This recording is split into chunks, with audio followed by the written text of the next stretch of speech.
একে কারাগারে নিক্ষেপ করো। এই ব্যক্তি যতদিন না স্বীকার করে কে কে তার সাথে আছে, ততদিন তাকে জিজ্ঞাসাবাদ করো। জি জাহাপনা। হে আল্লাহ, আমি সত্যি কথা বলছি, আমি কোনো অপরাধ করিনি। একটা কাজ 8 জন শ্রমিক 10 দিনে করতে পারে। 3 দিন কাজ করার পর 3 জন শ্রমিক যদি চলে যায়, তাহলে বাকি কাজটা 5 জন শ্রমিকের করতে কতদিন সময় লাগবে? অনেক জটিল হয়ে গেল। শ্রমিকগুলার কাজ ছেড়ে যাওয়ার দরকারটা কী ছিল? হে আল্লাহ, আমার ছেলেকে সাহায্য করো, আমার ছেলের কাজটা সহজ করে দাও আল্লাহ। আমার কলিজার টুকরা আলী যেন সব বিপদ আপদ থেকে রক্ষা পায় আল্লাহ। তার পথে যেন কোনো বাধা না আসে, তুমি তার সহায় হও আল্লাহ, আমিন। মা, সবসময় শুধু আমার জন্য দোয়া করলেই হবে? কাজও তো করতে হবে, তাই না? কাজ তো করতেই হবে, কিন্তু মায়ের দোয়ারও তো একটা শক্তি আছে। মায়ের দোয়া আল্লাহর দরবারে খুব তাড়াতাড়ি কবুল হয়। তা তো হয়, কিন্তু পরিশ্রম না করলে কি সফলতা আসে? এই জন্যই তো বলছি, ভালো করে কাজ শুরু কর বাবা। আমার তো বয়স হয়ে যাচ্ছি, তোর তো একটা বিয়ে শাদি দিতে হবে নাকি? আমি আর কয়দিন বাঁচবো বল? কি বলো এইসব? আমি কাজে গেলাম, ব্যবসার অনেক কাজ পড়ে আছে। ছেলে আমার লজ্জা পেয়ে গেছে। আল্লাহর নামে যাস বাবা। ঠিক আছে মা।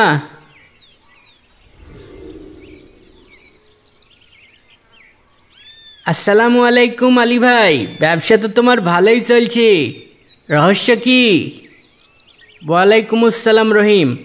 আরে রহস্য কিছুই না, সবই আল্লাহ তাআলার দয়া।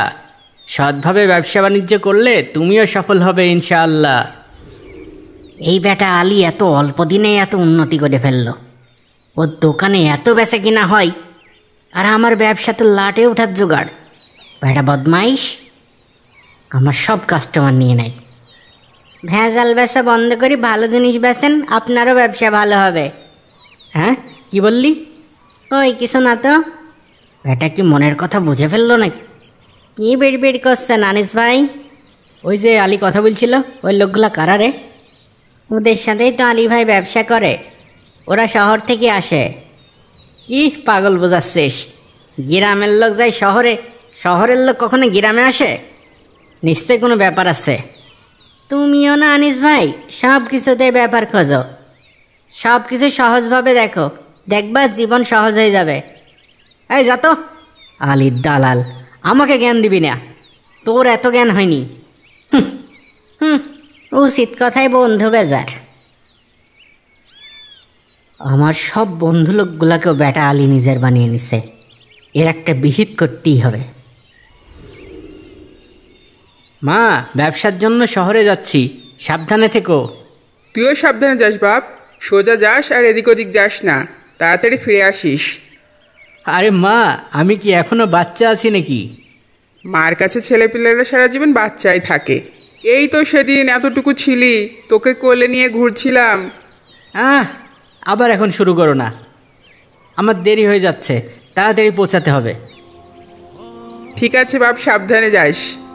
ঠিক আছে মা, আল্লাহ হাফেজ, গেলাম তাহলে।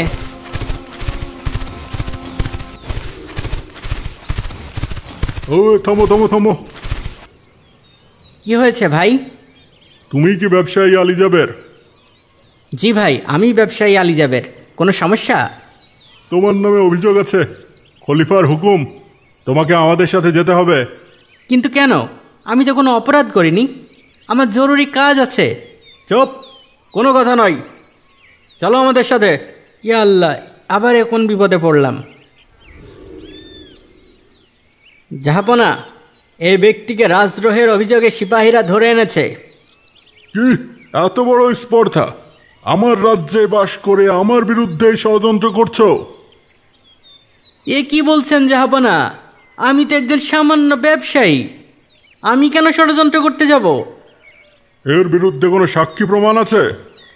জি জাহাপনা, সিপাহী সাক্ষী হাজির করো। হ্যাঁ, আনিস ভাই?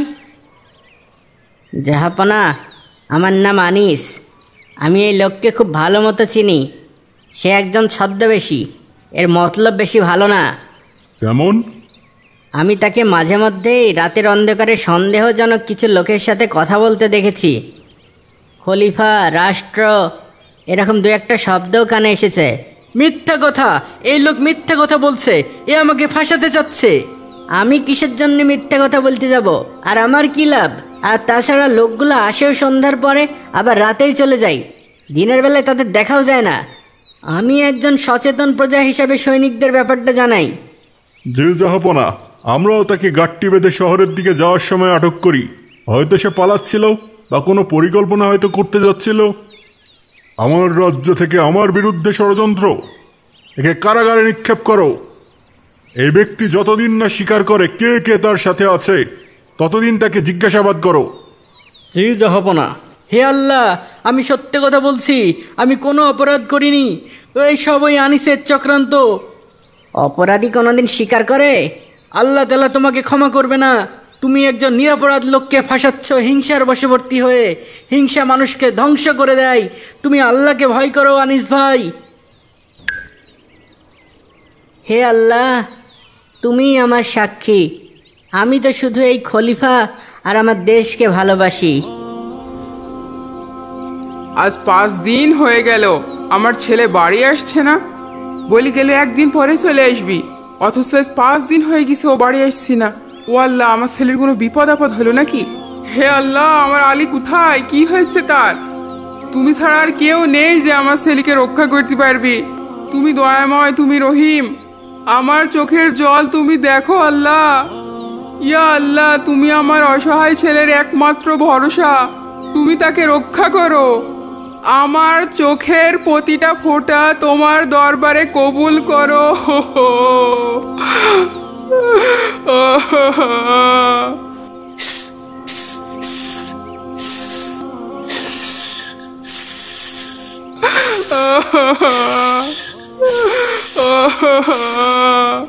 ছেড়ে দে আমার ছেলেকে, ছেড়ে দে, ছেড়ে দে আমার ছেলেকে।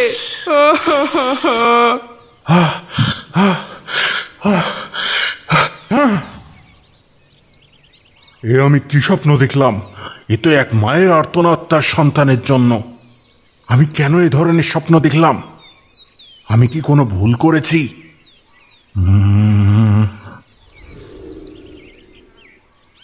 সেনাপতি, জি জাহাপনা। যাও, সেই বন্দিকে আমার কাছে নিয়ে এসো, আর সেই লোকটাকেও ডেকে আনো যে তার বিরুদ্ধে অভিযোগ করেছে। জি জাহাপনা। আসামি ও সাক্ষী হাজির। হে যুবক, গতকাল রাতে আমি এক অদ্ভুত স্বপ্ন দেখেছি। আমার মনে হচ্ছে তোমার উপর অন্যায় করা হয়েছে। তোমার কাছে এমন কোনো প্রমাণ বা সাক্ষী বা কিছু কি আছে যা তোমাকে নির্দোষ প্রমাণ করতে পারে? আমার কাছে একমাত্র আল্লাহ ছাড়া আর কেউ নেই। হে ব্যক্তি, তুমি কি সত্যিই তাকে রাষ্ট্রদ্রোহের কোনো কাজে দেখেছ? হ্যাঁ জাহাপনা, আমি নিজের চোখে দেখেছি। তাকে কিছু অজ্ঞাত লোকের সাথে কথা বলতে দেখেছি। তাছাড়া সিপাহীরাও তাকে শহরে যাওয়ার পথেই তো গ্রেপ্তার করেছে। সিপাহীদেরকে হাজির করো। তোমরা সত্যি করে বলো, এই লোক কি আসলেই অপরাধী? জি জাহাপনা, যদি তোমাদের বিরুদ্ধে কোনো প্রমাণ পাওয়া যায় যে তোমরা এই লোককে মিথ্যা করে ফাঁসাচ্ছ, তবে তোমাদের গর্দান যাবে। জাহাপনা, জাহাপনা, একটু থামুন। করো তোমরা। জাহাপনা, আমার নাম মাহাদি।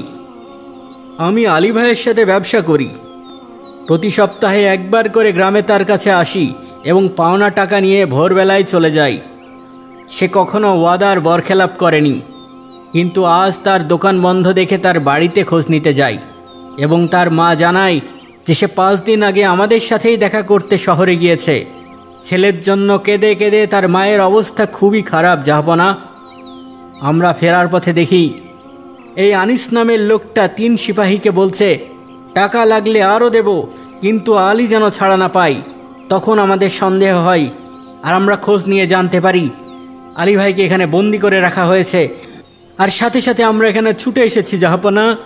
হ্যাঁ, জাহাপনা, এই আনিস নামের এই লোকটা আমাদেরকে টাকা দিয়েছিল আলী সাহেবকে ধরে আনার জন্য। আমাদের ভুল হয়ে গেছে জাহাপনা, আমাদেরকে ক্ষমা করে দেন। কি? তুমি আমার রাজ্যে মিথ্যাচার করে এক নিষ্পাপ মানুষকে ফাঁসানোর চেষ্টা করেছো? হায় হায়, এ কি কাজ করলাম জাহাপনা? আমি আসলে চুপ!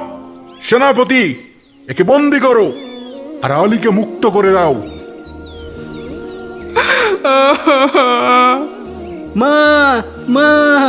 বাবা, বাবা তুই ফিরে এসেছিস। আমি জানতাম আল্লাহর রহমতে আমার দোয়া বিফলে যাবে না। হ্যাঁ মা, তোমার দোয়ায় আমাকে বাঁচিয়ে ফিরিয়ে এনেছে। দেখলি তো বাবা, মায়ের দোয়ার কত শক্তি। আল্লাহর উপর ভরসা রাখলে আর মায়ের দোয়ার সাথে থাকলে কোনো বিপদই স্পর্শ করতে পারে না। হ্যাঁ মা।